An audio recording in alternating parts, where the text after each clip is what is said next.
All right, here we are. Hello, everyone. We are on this September 28th episode of Between Two Teachers. A lot of very serious things are happening, and education seems to be the epicenter of everything that's happening around COVID. It's like everything's focused on us, on education. So we're going to bring you some news on that. And my name is Consuelo Lara. And I'm Madeline Cronenberg. And as always, I will give our land acknowledgement, where we pause to acknowledge that we're gathered on the ancestral territory of Hui Chin, which is part of the unceded land of the Chochenyo and Karkin-speaking Muwekma Ohlone people. We remember their continued connection to this region and give thanks to them for allowing us to live, work, learn, and pray on their traditional homeland, and offer our respect to their elders and all Ohlone people of the past and present. And it is so true. There has been so very much that's been happening in the world of COVID and how it impacts education. And we're really not able to get back to things that we want to get back to, that we were talking about before there was any COVID, until we address the COVID issues. And the big issue is vaccine mandates, right? So there's the issue of vaccine mandates for employees, and then the issue of vaccine mandates for students. Yes. And vaccine mandates for employees have been here in California. We've had a conversation around that. Districts have had a conversation around that.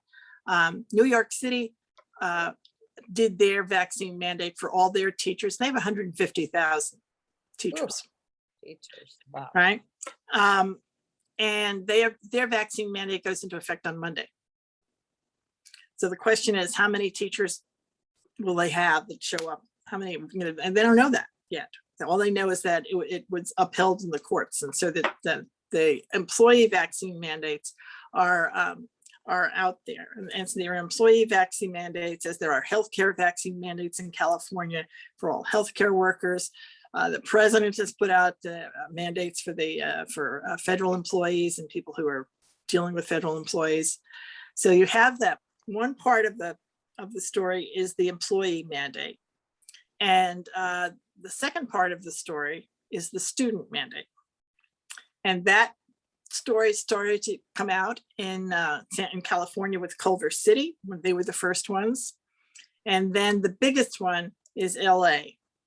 And LA has a mandate now that they passed last week, which says that students age 12 and older who participate, if they participate in extracurricular programs, they have to be totally vaccinated by October 31st.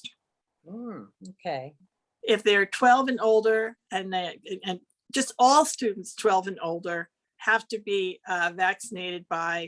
totally vaccinated by December 19th. Okay. And if they are not fully vaccinated, they will not be able to go to school in person. Okay. In LA. And that's that.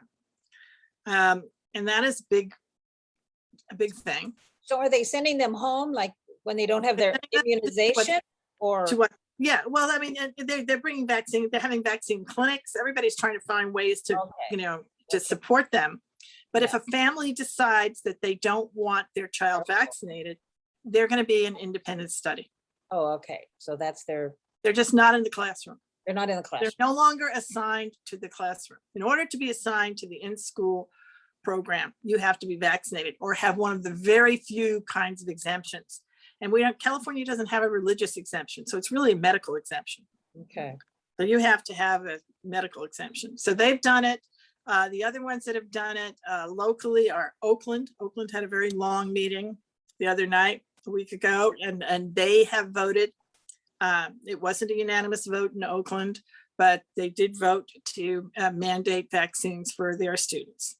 And the reason that, one of the reasons that the conversation is as complicated as it is that there really isn't necessarily a process, a good place that has been set up for families that choose not to be vaccinated to go. It's just not there. People are thinking, oh, they're going to get distance learning like last year, but they're not going to get distance learning. No, they got those teachers in the classroom, so they don't have that, extra people to No, do. right, No. right. And they don't have a body of teachers who suddenly showed up and wanted to teach independent study or in virtual schools. They didn't like suddenly show up. We have a So- teacher shortage, people. So that's not gonna happen. You'll get packets. You'll get packets. That is what's going to happen. And people are going to get this big surprise because it looks like thousands of students are going to be getting packets.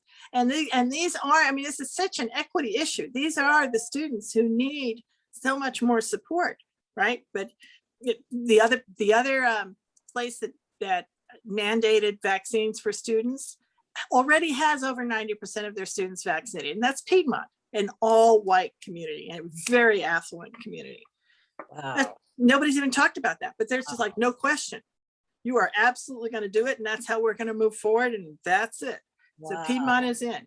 That's- Today at 5 o'clock today, in an hour or 2 hours, San Diego, another big district, is voting to do it.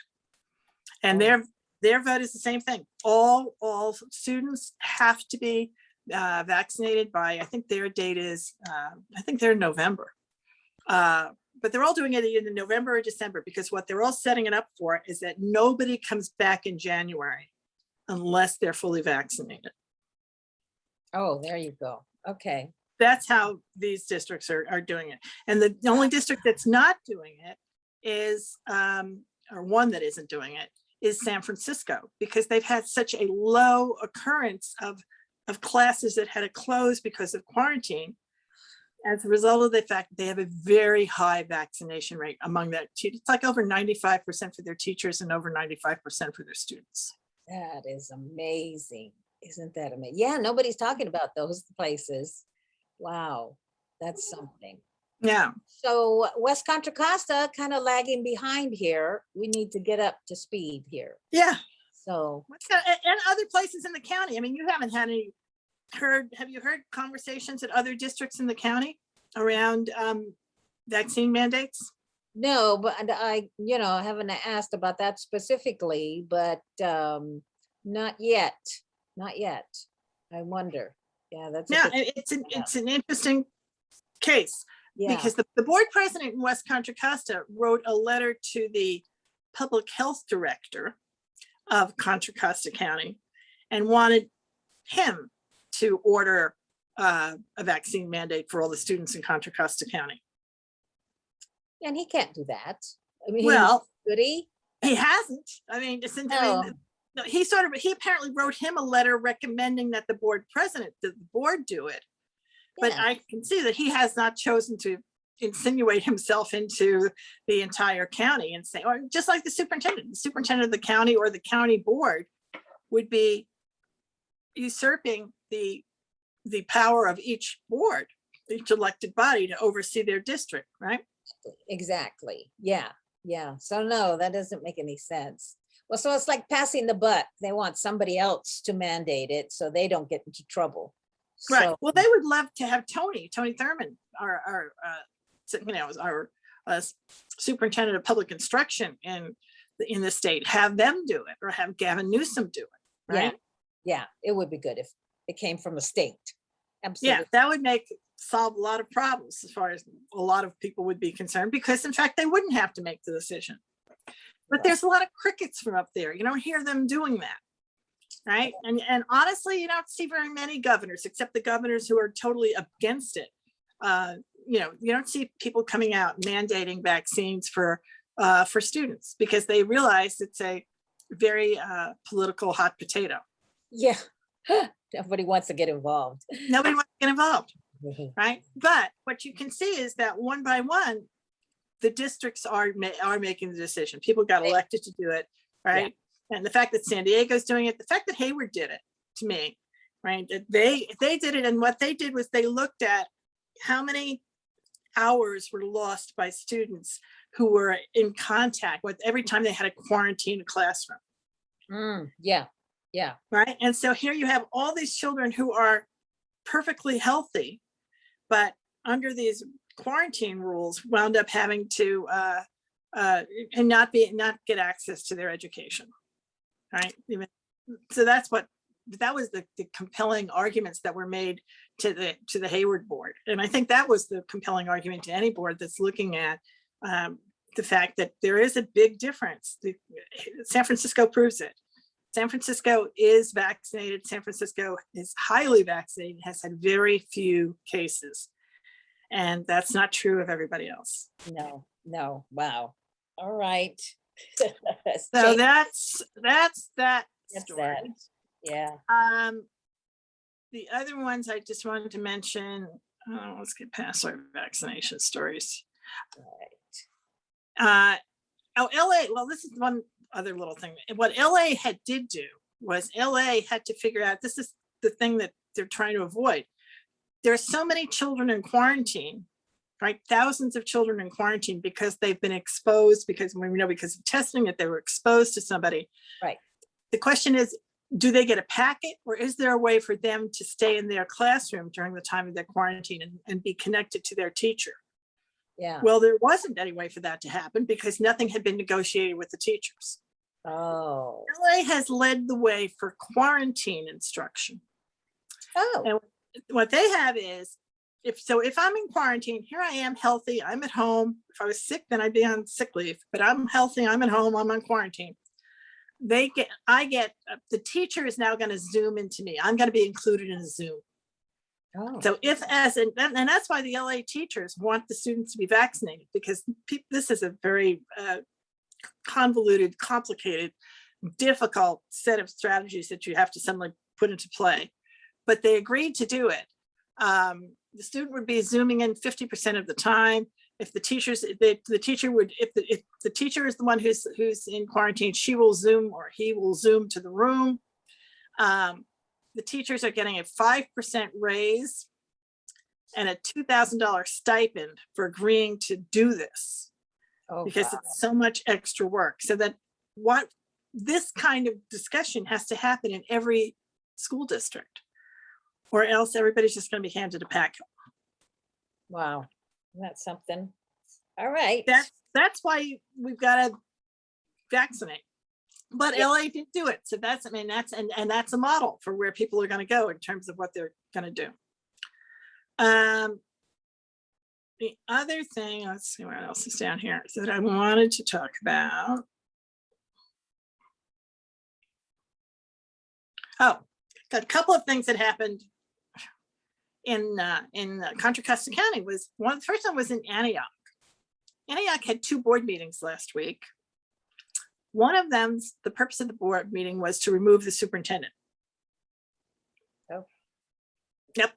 And the interesting thing about that board meeting was, if I were the superintendent, I would have felt very empowered at the end of that meeting, because it was like a 4-hour meeting and most of that time was spent supporting the superintendent. Yeah. Right. That was a really unique meeting. I've never seen a superintendent as loved as she was. That's right. Yeah. And then it was a split vote. I mean, it was very clear. There were 2 people. There was the third vote didn't attend the meeting. So you had 4 board members at the meeting, 2 on each side. And so nothing was decided. Nothing came of it. Okay. The next night, there was a vote. There was supposed to be a vote to change the board president, who had called the meeting the night before. But that meeting was removed, that agenda item was removed by the board president from the agenda. Oh dear. So there was no such meeting. And instead, however, all of the unions, all of the labor units from Antioch showed up and with a vote of no confidence towards the board president. Oh, well, that's interesting. So there is a lot of disruption, but this is what they're talking about. They weren't talking about vaccinations. They're talking anyway. People get pulled off track, right? And so this just became a political battle for them. And the other one, another political battle. This one was another interesting one. This one's not local. It's in North Carolina. North Carolina, they had and I talked about it here once, the lieutenant governor set up a website where you could turn in any teacher in North Carolina who is teaching what he believed is critical race theory, which for us would be ethnic studies. Yeah. Right? Anything that people might disagree with in how you're framing our American history. Yeah. And basically it was a dud. Nobody bought it. People said no. No, he did not get what he thought. And that's how it's been framed in the media. North Carolina's indoctrination in schools witch hunt was a big, embarrassing dud. There you go. Wow. So that was that. So that was a really important change there. So that's basically it. I know the county you didn't have a meeting this week, right? Right. We had just one meeting last month, and that was it. And I'm just really concerned about what's happening in my home district here, West Contra Costa Unified School District. And I would just encourage everyone to watch the September 22nd board meeting, please. You've got to watch it. You don't have to watch the whole thing. You can watch, there are short clips that will just show you the part. And you have to respond to it. And because we can't be silent about this kind of, behavior, and, respond to it directly. I like that what happened in Antioch, the unions came and voted no confidence to the board president. I mean, people need to respond and organize possibly about this. Either way, it's totally bad practice in every way. You don't change the rules of the meeting during the meeting, and you don't disrespect people during the meeting, and you don't elevate time limits over the importance of getting your work done and getting people heard. Yeah.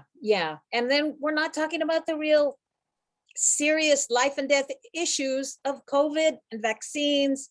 And that's just tragic. To me, it's just tragic. So we need to do better. We need to do better than we need to do a lot better. And especially because we are saying how important equity is to us, and that they're going to do an equity audit. Well, I was thinking we should send this to the people doing the equity audit.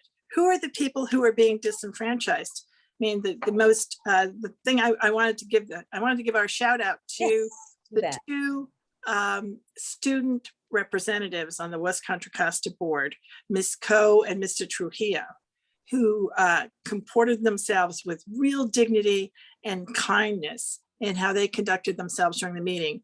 And during a meeting in which many people, and certainly I believe, they were disrespected by the board president and by the superintendent, because it was nobody standing up for them and what they were doing, or how they were trying to get heard, so that student voice. And this is student voice. This is equity in its essence. These are Black and brown students who are our students. Absolutely. And I think the thing, these students are so important because they are future leaders. Students have been on this board and gone on to do amazing, incredible things. And I think somebody even came back and was on the board, and was elected to the board. So this is we should be being role models for how to be a good leader in the community. And they're not seeing that. Well, maybe other board members, but for the most part, it's a train wreck. So our shout out is to those two students. We just and let us all try to do better. We have a lot of work still to do. All of the districts are struggling, and so that it's not like we're struggling more than anybody else. And I really, my other point is, I think you can have a meeting longer than 10:30. right? You're meeting just like when, as teachers, you teach the students that you have. You don't just teach a curriculum and end at the bell. If they need more, you give them more. And in this case, our community needs more time from you. And that is really clear. All of those other districts that I talked about, none of them end at 10:30. They Yep. end when their work is done. At least. Absolutely. All That's right. pretty good. All right, well, we will see you all next week, and hopefully be able to report more on where we're all at in education. Yes. All We'll see right. you. Bye, everybody.